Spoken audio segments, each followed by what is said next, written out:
En el transcurso de la próxima hora retomará la semana de alto nivel en el contexto del periodo de número 79 de las sesiones de la Asamblea General de la ONU. Uno de los protagonistas de esta jornada en la mañana de hoy será el presidente de Ucrania, lo acabas de decir, Carla, Volodymyr Zelensky. Por América Latina será el turno del jefe del Estado ecuatoriano, Daniel Noboa. La máxima, recordemos que Daniel Noboa dijo que no iba a asistir debido a la emergencia de los incendios. La máxima cita de la diplomacia mundial en 2024 ha estado marcada por las peores crisis de paz y seguridad que hayan surgido en las últimas décadas. El Consejo de Seguridad debatió en la noche de ayer la guerra de agresión contra Ucrania y para hoy se espera una sesión sobre el conflicto entre Israel, o mejor dicho, el conflicto sí entre Israel y los terroristas de Hamás. Vamos al lugar de la noticia con nuestro periodista Alejandro Rincón. Alejandro, buenos días. Hola, un muy buen día para todos quienes nos acompañan a esta altura de la jornada. Carla, Diana, nos conectamos nuevamente con ustedes desde la Secretaría General de Naciones Unidas. Los fenómenos climatológicos extremos con los que introducían ustedes este espacio la mañana, las sequías en el Ecuador, los incendios forestales, pero también en Colombia, todo el problema con las reservas de agua y al mismo tiempo las tormentas, los huracanes que incluso están ahora mismo a punto de impactar al sur de los Estados Unidos, son un importantísimo recordatorio del por qué la Organización de Naciones Unidas, en el contexto de la presente Asamblea General número 79 en la historia del organismo internacional, demanda mayor ambición de los gobiernos del mundo para encontrar soluciones que sean efectivas justo para resolver asuntos de la vida cotidiana que afectan a millones de personas, no solo en las Américas, sino a nivel internacional. La presente Asamblea número 79 de Naciones Unidas es además, por segundo año consecutivo, una que transcurre en medio de gravísimas crisis de paz y seguridad. Fue uno de los elementos centrales en la primera jornada de intervenciones, la crisis en Oriente Medio, así como la guerra de agresión de Rusia contra Ucrania. Y este es un elemento que subrayamos en particular porque uno de los protagonistas de este día número 2 de intervenciones de presidentes y jefes de Estado y Gobierno es precisamente Volodymyr Zelensky, presidente de Ucrania, y por ello, ¿qué les parece si hacemos una revisión de quiénes van a ser los jefes de Estado, los líderes del mundo claves en este día número 2 de intervenciones? Para la mañana tenemos a Volodymyr Zelensky, como se los mencionamos hace un instante, pero también habrá una importante representación de América Latina. República Dominicana y Honduras, sus jefes de Estado, tienen previsto entregar su intervención en la jornada de la mañana. Un elemento clave también de contexto y que sucederá en la jornada de la mañana. En este momento está reservado el turno para el gobierno de Ecuador. Hasta el transcurso de las últimas horas se esperaba que fuera el presidente Noboa quien entregara esa intervención. Él decidió modificar su agenda, regresar a su país para atender las graves crisis que tienen lugar en ese territorio, por lo que se espera que por el momento Ecuador mantenga su participación esta mañana, pero tendría que reemplazarlo, sustituirlo, o bien la canciller Gabriela Sommerfeld o el embajador ecuatoriano ante Naciones Unidas. Recuerden que Ecuador además es el que tiene el asiento rotativo de América Latina en el Consejo de Seguridad. Podría ser también el embajador José de la Gasca quien entregara esa intervención de Ecuador, que en este momento sigue programada para la mañana de hoy. En el transcurso de la tarde, los países que están previstos por participar son Guyana, Panamá y Bolivia. Son algunos de estos los discursos que pues obviamente estaremos haciendo el seguimiento, estaremos por ver qué tipo de mensajes entregan los líderes del mundo. Y recordando también que, por ejemplo, hay enorme atención sobre asuntos como Venezuela, lo que sucede en el país después del proceso del 28 de julio. Sin embargo, esta sesión y en particular ese discurso de Volodymyr Zelensky que esperamos para la mañana de hoy sucede luego de una contenciosa sesión del Consejo de Seguridad, que además fue convenida en el alto nivel, es decir, con la participación del secretario de Estado de los Estados Unidos, Antony Blinken, y los ministros de Relaciones Exteriores de otros países, incluyendo el de el Reino Unido y otras potencias del mundo, quienes estuvieron allí viendo esta sesión en donde Ucrania, Rusia intercambiaron fuertes señalamientos. Estados Unidos también lo hizo en su momento. Incluso China también tuvo una importante participación en esta contenciosa sesión del Consejo de Seguridad. En ese contexto, fíjense el último mensaje entregado por Volodymyr Zelensky en esta sesión del Consejo de Seguridad. Every day, Ukrainians Todos los días los ucranianos son heridos y asesinados, todos los días. Hoy una vez más, las bombas rusas impactaron edificios residenciales, incluyendo una fábrica de pan ordinaria. También se convirtió en un objetivo. ¿Por qué es tan amenazante para Rusia que hagamos pan?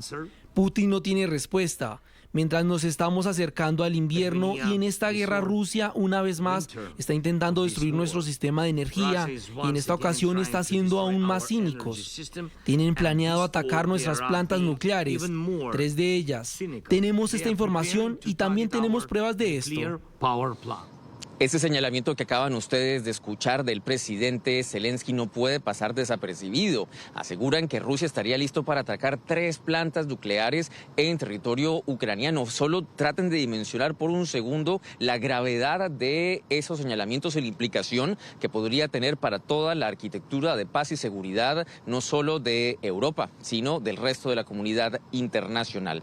También hay que recordar que en esta primera jornada de intervenciones, es decir, la que transcurrió el martes, a la última parte de la jornada, hubo el regreso de las protestas pro-palestinas, como ha sucedido en otros foros de interés a nivel internacional. Hubo una gran afluencia, movilización de manifestantes pro-palestinos que en algún momento en el transcurso de la noche realmente infartaron sobre todo la movilidad en el punto de la isla de Manhattan, donde nos encontramos ahora, que es en el este de la isla. Esas concentraciones despegaron, como lo ven en esas imágenes, a escasos 100 metros de uno de los accesos principales de la Asamblea General de Naciones Unidas, donde nos encontramos ahora, y no se descarta que probablemente en el transcurso de hoy pueda haber acciones similares, en la medida en que otro de los elementos claves que tendremos por seguir en esta jornada será la sesión de alto nivel, o sea, ministerial, que ha convenido el Consejo de Seguridad para la tarde de hoy, específicamente sobre la crisis de paz y seguridad en Oriente Medio, que sucede justo a pocos días de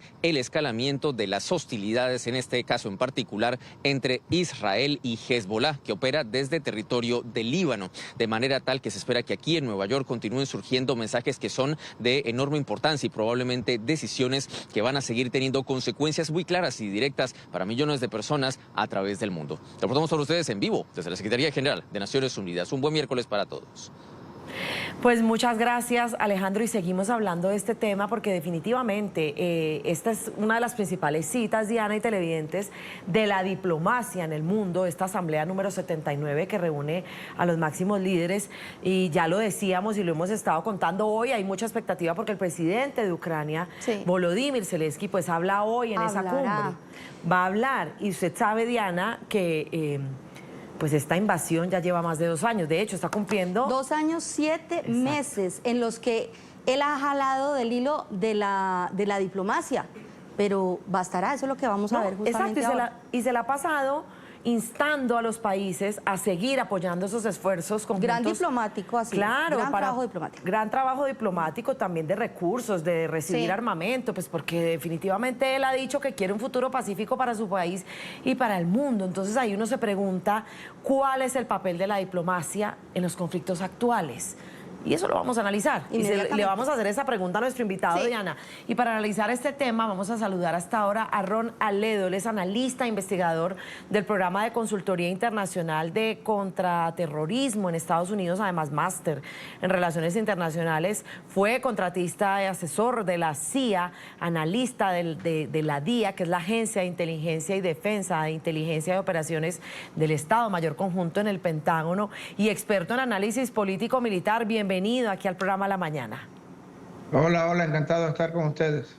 Pues esa es la pregunta, porque es que vemos cómo se exacerban muchos conflictos, 2 sobre todo en Oriente Medio, que podrían escalar casi a guerras, sin ser fatalista, pero están escalando de una manera muy complicada en Oriente Medio. Ni qué decir lo que pasa en la región cuando se afianzan dictaduras, etcétera. Es decir, vemos una comunidad internacional de brazos cruzados, sí, emitiendo resoluciones, pero pocas acciones efectivas. Tienen que mejorar su creatividad para poder ejercer ese papel de defender la libertad y apaciguar los conflictos, señor Aledo. Bueno, estamos viendo que Israel quiere hacer un gran ataque contra Hezbollah, contra el sur del Líbano. y está tratando de hacer todo lo que puede el primer ministro Netanyahu para lanzar un gran ataque, posiblemente una invasión terrestre, siga en los próximos días. Estados Unidos no quiere que Israel haga eso. Estados Unidos, Biden quiere que él descale, que él se limite y que no haga más actos en el Líbano ni en Gaza, pero Israel quiere seguir continuando. Hay que recordar que el primer ministro Netanyahu es muy impopular en su país y tiene una muy fuerte oposición centrista y de centro izquierda contra él, además de muchos juicios criminales por corrupción. Él sabe que si él detiene la guerra, que si él para la guerra, posiblemente va muy rápidamente a salir como primer ministro y posiblemente termine en la cárcel por los juicios de corrupción. Entonces él no quiere parar la guerra, él quiere seguir adelante y de hecho quiere involucrar a Estados Unidos en la guerra contra Irán, que es su principal enemigo, pero también contra Hezbollah. Él quiere forzar la mano de Estados Unidos para que Estados Unidos se involucre directamente en la guerra y ataque a Irán. Y él no quiere parar la guerra porque, de nuevo, si él para la guerra, muy posiblemente terminará en la cárcel. Señor Aledo, lo invito a que nos traslademos a otro escenario que es el de Ucrania y Rusia para hablar un poco sobre eso que queremos entender y es ese trabajo diplomático que parece no es suficiente. 2 años, 7 meses. Y hemos visto al presidente Zelensky por todo el mundo, intentando, ¿no?, que la diplomacia, claro, pidiendo recursos, por supuesto, pero por una vía diplomática, el apoyo para lograr que esa invasión por parte de Rusia cese.